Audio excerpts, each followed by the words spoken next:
2021 সালের অভ্যুত্থানের পর প্রথমবারের মতো নির্বাচন হচ্ছে মিয়ানমারে। নির্বাচনে অংশ নেওয়া 6 দলের মধ্যেই সবচেয়ে বেশি প্রার্থী দিয়েছে সেনা সমর্থিত দল union solidarity and development party.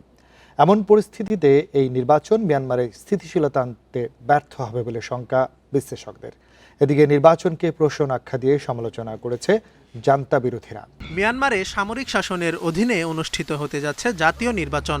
তবে বিশ্লেষকদের মতে এই নির্বাচন দেশটির রাজনৈতিক সংকটে কোনো মৌলিক পরিবর্তন আনবে না।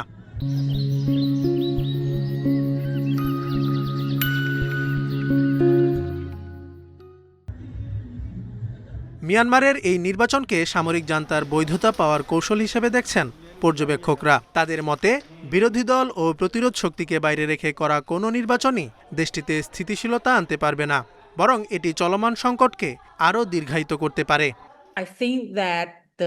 এই নির্বাচন আসলে সামরিক বাহিনীর জন্য একটি প্রস্থান পথ খোঁজার চেষ্টা। দীর্ঘ গৃহযুদ্ধ চালিয়ে যাওয়া তাদের জন্য কঠিন হয়ে পড়েছে।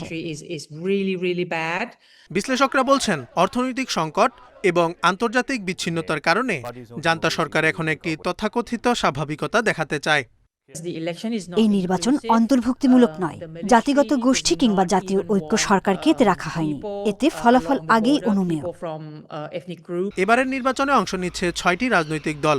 এর মধ্যে সেনাবাহিনী সমর্থিত union solidarity and development party সবচেয়ে বেশি প্রার্থী দিয়েছে।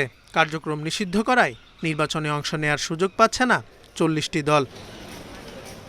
জান্তার এই নির্বাচনকে প্রহসন উল্লেখ করে প্রত্যাখ্যান করেছে সামরিক শাসনের বিরুদ্ধে লড়াইরত জাতীয় ঐক্য সরকার বা এনইউজি। এই নির্বাচন মানুষের উপর সামরিক দাসত্ব বজায় রাখার ষড়যন্ত্র। আমরা একে কখনোই স্বীকৃতি দেব না। এদিকে জাতিসংঘ, মানবাধিকার সংস্থা ও পশ্চিমা দেশগুলো এই নির্বাচনকে অবাধ ও সুষ্ঠু হবে বলে মনে করছে না। তবে জান্তা সরকারের দাবি, এই নির্বাচন মিয়ানমারের জনগণের জন্য আন্তর্জাতিক স্বীকৃতি পাওয়া তাদের লক্ষ্য নয়। Zobayer Hossain, Independent news.